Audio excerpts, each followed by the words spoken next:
मेट्रोचं station तुंबतंय, monorail लटकते, खड्डे पडतायत, ट्रॅफिक वाढतोय आणि हे आपले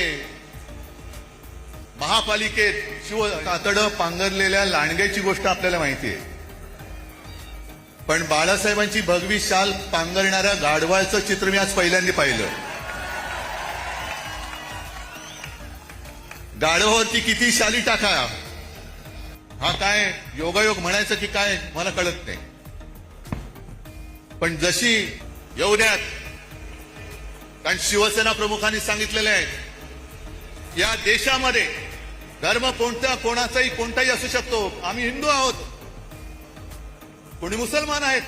आणि मी तुम्हाला सगळ्यांना आवाहन करतो, त्या अदानीच्या चरणावरती मुंबई तुम्ही समर्पयामी करून देऊन टाकाल, जानवं घालाल, शेंडी ठेवाल आणि अदानी नाम समर्पयामी.